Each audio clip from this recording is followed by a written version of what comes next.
Welcome to Real Estate in Real Time. I'm Woody Zimmerman here with Mark Skabowski of Remax Lakes, and welcome to the show. Here we are, morning. Good morning. How you doing? I'm doing fine. Got a little bit of frog in my throat. I don't know why, but well, probably because just the leaves are falling, change in temperature. That's a change in temperature. We're both wearing long sleeves for like probably the first time, for a while. in a long time. Yeah, so definitely things are changing. This typically is when the market slows down because we've got Halloween, we've got that. Next thing you know, it's going to be time for Thanksgiving and the holidays and all that. So well, there's dew. You go out I'm parking outside because the boss has got the car hogging the middle of the garage. and I've got to start the car early to get the dew off the wind. Yeah, we haven't had frost yet, but there's plenty of dew. A lot of fog, some fog delays for kids for school. Yeah. It's that time of year, but that's okay. It is. Yeah, no, it's fine. I love the fall. I love fall weather. Well, and it really hasn't been fall, right? I mean, we've still been in the 80s. Well, and then finally it started cooling down. Right. It's like cool at night, but definitely still hot during the day. Yeah, still warm in the day. I mean, who can complain 70 degrees during the day in October? Yeah, I'll take it. No complaints. Yes. Better than shoveling snow. Yes, for sure. Better than shoveling snow. Yep, absolutely. I know. Well, hey, I thought we'd talk a little bit today about interest rates. Oh. Lots of people are talking about interest rates. A lot of people are, and it truly does impact the real estate market. It does. Where 30-year mortgage rates are, people talking at work, well, I'm not going to buy until rates drop to 3%, and we all know that's not going to happen anytime soon. Probably not in my lifetime, because those 3% rates were historic, all-time lows. But a lot of people did a refi or they moved during that time, and then they don't want to leave the 3% interest rate. And that's one of the things that's impacting inventory. Yeah. Because if I'm sitting in a house that works for me on a rate that's lower, it'd be nice to move. But what's pushing me to move? What's my why? Yeah. If it's just because I want a nicer, newer house, that's one thing. But what's your driver? If it's just that nicer, newer house, great. But if you don't need to, you're not going to move right now. Mm-hmm. You're just not. Yeah. Unless you can sell your home and pay cash for whatever you're buying, because the interest rates are still pretty high, with prices up where they're at, all-time highs. Yeah. The national average, I don't know, it's like 400,000 or something like that. Our market, a little bit less than that, but still, the 350s of today were the 180s of 5 years ago. It's crazy. I mean, it's just, things have changed. Yeah, so you're doing a 6.5% interest rate on a home that costs double what it would have been 5 or 6 years ago. That payment is significantly higher. That doesn't sound too positive. It is not positive. And that's part of the reason that, the market is doing what it's doing. But interest rates are the biggest, I think, driver of But also on the flip side, if you sold your house right now, if you bought your house, 15 years ago for 150, you could sell it for, a lot. But the market is, bears like 300 or whatever. Yeah, whatever that is. But, and then you're paying cash. And about 30% of the homes that are sold nowadays are cash. Mm-hmm. And that's because of people of my generation, that baby boomers, that are getting ready to retire, that are in the bigger homes, that are selling, the downsize to go somewhere different. We got the millennials, you got the Gen Xers, the Gen Zers, you got There's a lot of people that are out there. What's the bottom line? We all still need housing. Whether it's renting or whether it's owning, we all need housing. Mm-hmm. So, interest rates are a big part of our decision, though. Yes. So, ultimately, if you have to move, interest rate's not going to mean anything to you other than what your payment level is going to be. Mm-hmm. If you've had, another child and you need a larger home, are you going to suffer and stay in what you're in, or are you going to look to go somewhere different? Mm-hmm. If it's just, I'd like to move, what's your motivation? Probably not enough to make you move. Yeah. With the interest rates where they're at. So how do we predict what interest rates are going to do? Where are they going? Well, we've been tracking interest rates for a long time. Okay. And if you watch the 10-year Treasury yield, I've said it numerous times on the show, banks base their pricing on that 10-year note. So if the 10-year Treasury yield continues to decline, mortgage rates are probably going to decline. Okay. Now there's something called the spread, the difference between what the mortgage rate is and what the 10-year Treasury yield is. Okay. And on average, over 50 years, that number is 1.7 or 176 basis points, which is Okay. 1.76%. Okay. Little under 2% difference between the 10-year Treasury and the mortgage rates. So if it were at that average right now, that's a 50-year average, Mm-hmm. then interest rates would be about 5.85%. Okay. But right now, that spread is higher. That spread over the last few years, the spread between the 10-year Treasury and the interest rates is higher. It's about Okay. 2.5. So, right now, the 10-year is about 4.1. So Mhm. we're seeing interest rates about 2.5% more, Yeah. about 6.5%.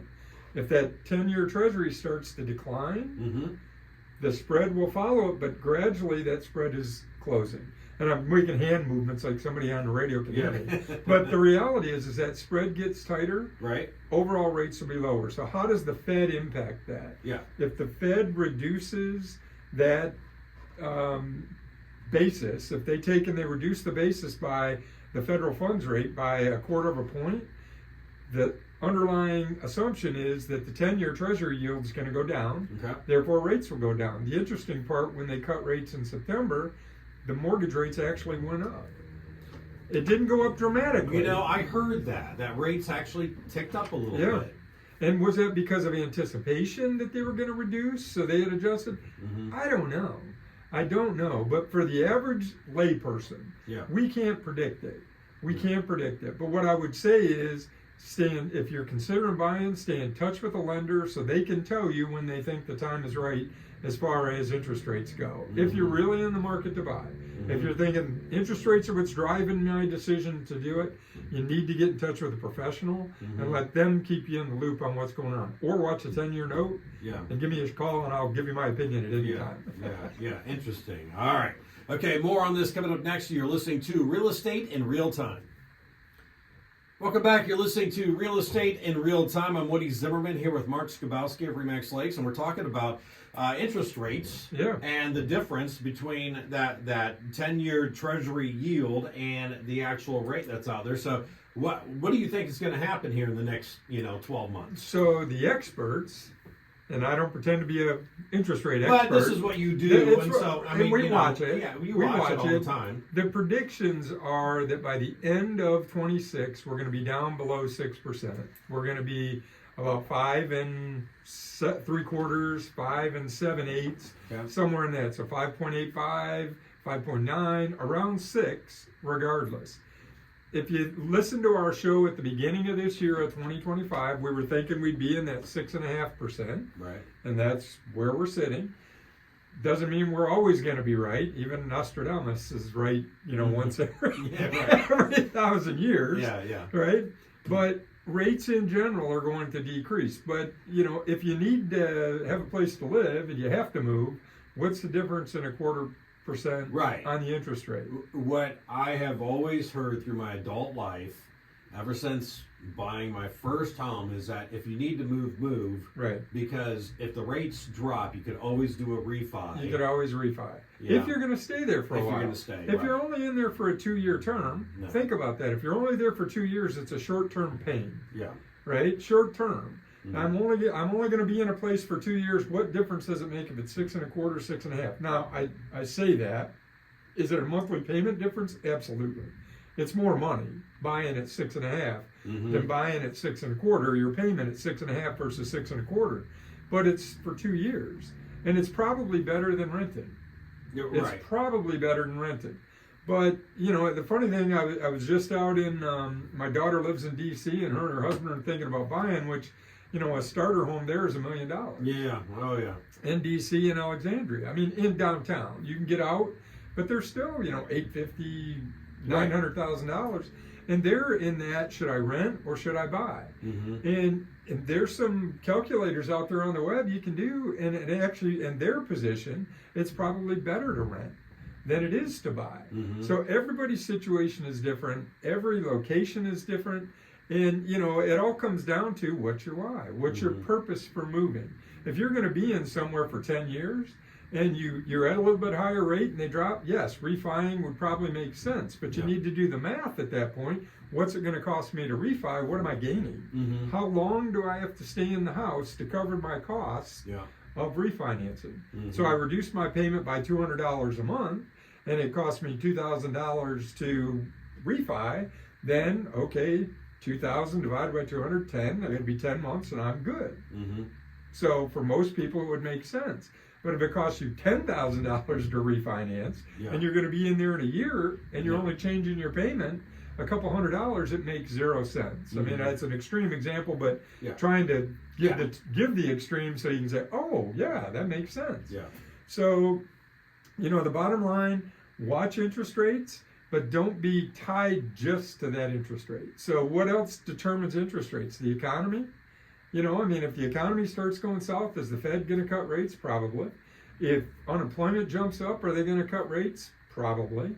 They're probably going to cut more if unemployment. The fact is, we don't want to sit around and go, oh boy, I hope the Fed cuts rates because the unemployment increased, because what's that doing for all of us? Right. No. Right? We're Yeah. putting us all at risk. But so far, I mean, we're on a pretty good track with the We are. economy. We are. I mean, the tariff agreements have been, I mean, they're coming through and so Yes. forth, and so things have been, looking up, I guess. Yeah, things are pretty consistent, and confidence in what's going on makes people willing to buy houses. Yeah. Makes people willing to buy cars. Makes it, if you're willing to spend, if you don't think that, oh my gosh, my 401k is going to crash, like when we had the initial burst with the tariffs Yeah. and the April Oh, April crash, when the stock market just tanked because all of a sudden you got all these tariffs. Now the market's gathered that information, built it in, and things have stabilized. So Well, bottom line is that one of the best ways to build wealth, and you mentioned it for this generation right now, is home ownership. correct, because they continue to appreciate. Right. Now, it stops at some point, right? I mean, a 1900 house isn't going to appreciate at the Mhm. same level as one that's built today. Yeah. But the fact is, you can build some equity, you can build some wealth. You need a place to live regardless. Mm-hmm. So, leading to that, I got a quiz for you. Okay. What's the minimum down payment required for a conventional home loan? 20%. 20%. That's what everybody says. Right. 8 out of 10 people will say that. Okay. The reality is, it's 3%. No. There are lenders that Really? have 3% down conventional programs. Wow. 3% down conventional programs. That's amazing. That it is amazing, and it's an opportunity for people to buy using a conventional loan that a lot of them aren't aware of. That the fallacy is still out there that you have to have 20% down to purchase a home, and that is not the case. Yeah, that's why working with a local lender, And an with agent. a local agent, I mean, is the best move that you can do.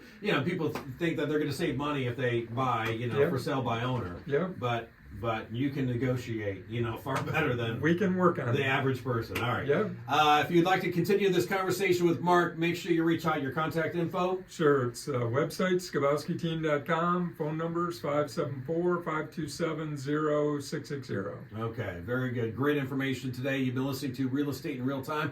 Have yourself a wonderful weekend.